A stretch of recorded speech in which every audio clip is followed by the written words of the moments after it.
sejam muito bem-vindos e bem-vindas à nova temporada do videocast FGV em Company Insights, em parceria com a revista GV Executivo. Esse é o espaço de conexão entre o mundo acadêmico, a pesquisa e o mundo corporativo. E cada vez mais as grandes empresas procuram a colaboração de startups para acelerar o seu processo de inovação. No episódio de hoje, vamos falar como a colaboração entre essas organizações pode gerar mais valor para os empreendedores e quais são os fatores de sucesso e os riscos que os gestores enfrentam para navegar nesse ecossistema. E quem conversa com a gente sobre esse assunto é Mariela Fontinelli, que é consultora de empresas e pesquisadora associada da FGV-AESP. Obrigada pela sua participação aqui com a gente, Mariela. Obrigada, Érica, a você pelo convite. É um prazer estar aqui e poder compartilhar um pouco sobre esse estudo com vocês. Vamos falar um pouco sobre esse estudo, né, que começou com a sua tese, mas queria que você falasse sobre que tipo de empresa que a gente está falando. O objetivo desse estudo é poder apoiar, contribuir para um melhor entendimento sobre as relações, sobre as colaborações interorganizacionais no ecossistema de inovação, entre parceiros do ecossistema de inovação. E, em particular, sobre a colaboração entre organizações assimétricas, ou seja, organizações desiguais entre si. E mas com um foco maior entre grandes empresas e startups ou grandes empresas e scale-ups.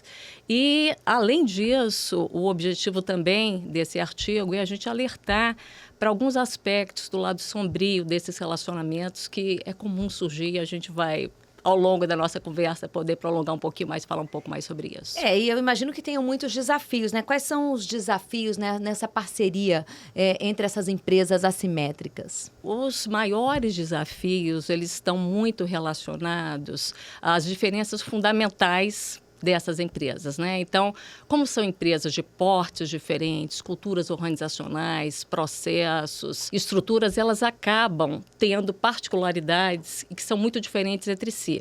Então, os desafios que surgem nessas colaborações são muito relacionados a isso. Por exemplo, a agilidade organizacional é totalmente diferente, né, em empresas maduras, em empresas jovens, como startups. A parte toda de riscos, né, o quanto elas estão abertas a risco, é muito diferente. Então, desafios como esses são comuns e são os maiores que ocorrem nessas relações. E isso acaba trazendo para os gestores e para a governança dessas organizações desafios grandes, porque elas precisam lidar com o diferente. Essas colaborações são cooperações, né, entre essas organizações, e elas têm objetivos mútuos com essas colaborações. Para poder atender a esses objetivos e também durante no dia a dia essa parceria acontecendo, isso acaba tendo muitos desafios.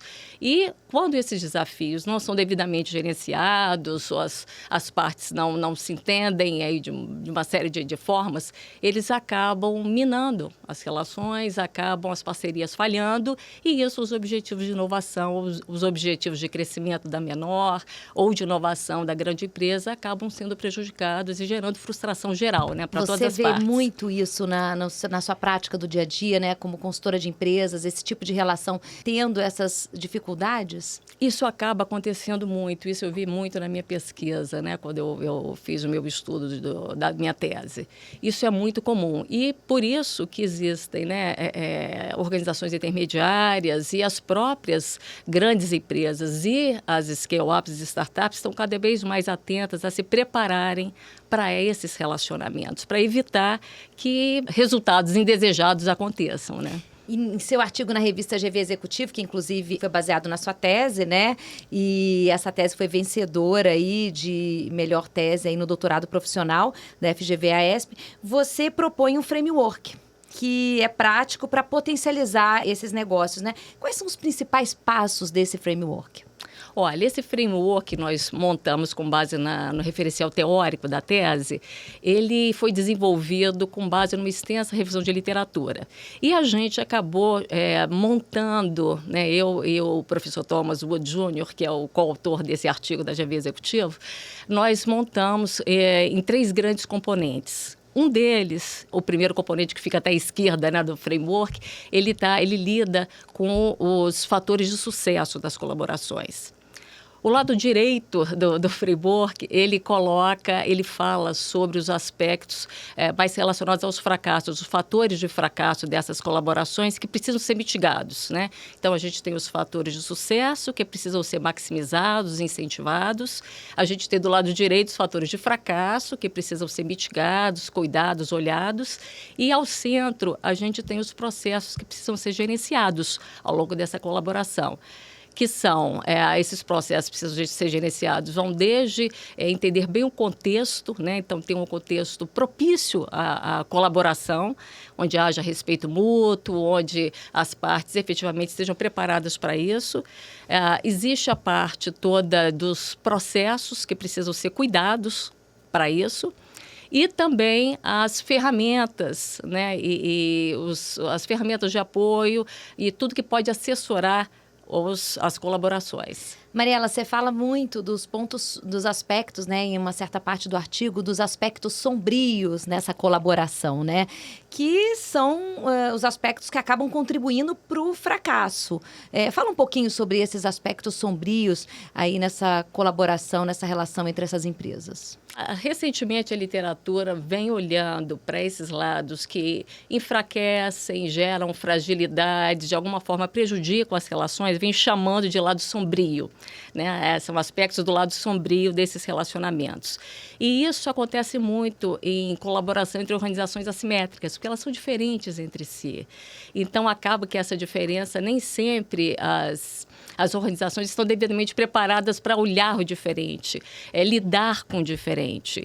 E acabam, às vezes, tendo práticas de três naturezas que são consideradas indesejadas, né? E precisam ser mitigadas e evitadas. Então, por exemplo, conflitos. É comum, por essa diferença, haver conflitos entre as partes. Né, entre as pessoas que estão, os representantes da grande empresa e os representantes das startups, por exemplo.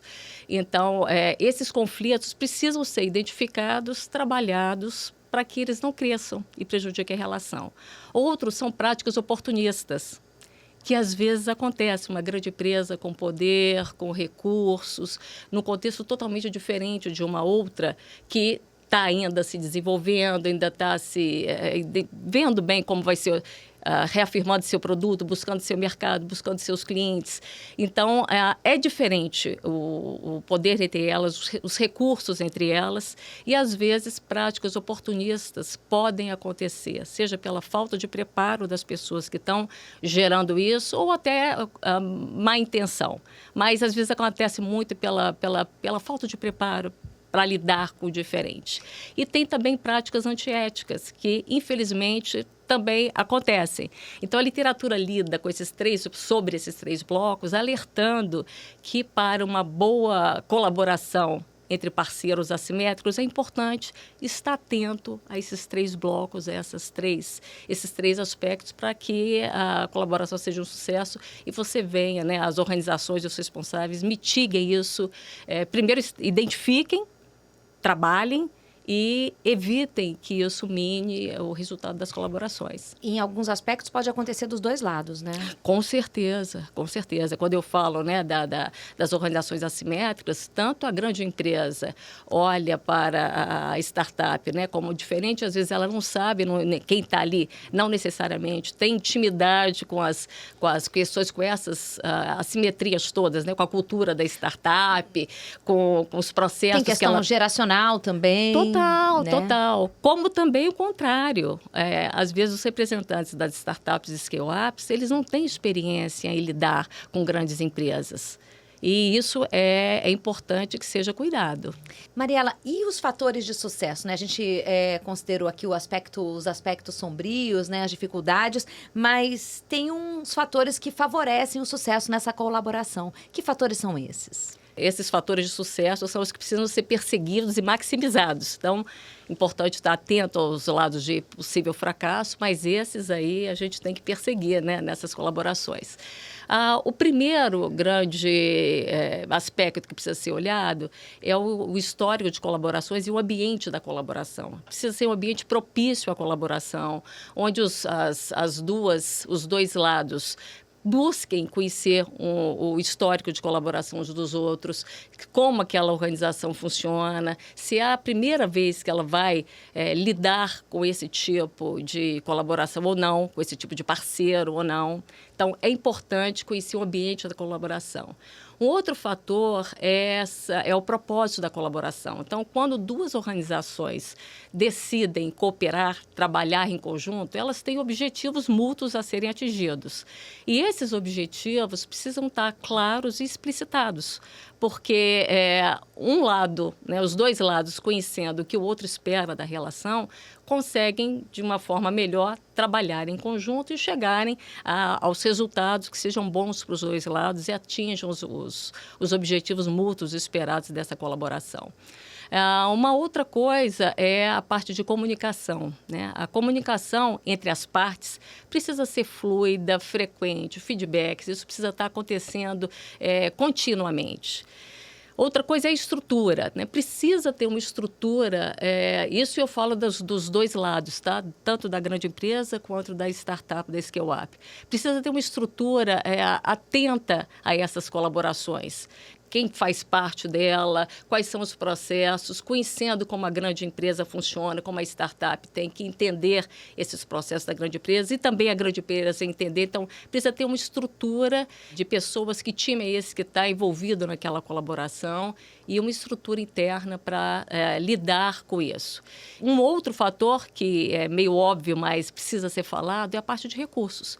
E recursos, quando a gente fala, são recursos financeiros, humanos, tempo, stakeholders engajados, uma liderança comprometida. Então, isso tudo são recursos, são tempo, não só o tempo, quanto o olhar para aquilo. Então, assim, é um conjunto de fatores que eu estou tentando aqui sumarizar ou colocar de forma sintética nesses, mas eles são muito importantes. E é isso que faz com que o sucesso possa vir dessas colaborações. E a gente está chegando ao final, né? Mas eu queria que você deixasse aí um pouco as lições, né? Que os gestores e os empreendedores, eles podem aprender para maximizar o valor aí nessa colaboração, né? Para que tenha realmente o sucesso nos negócios. Primeiro, isso que eu falei de conhecer o parceiro, conhecer o histórico de colaboração.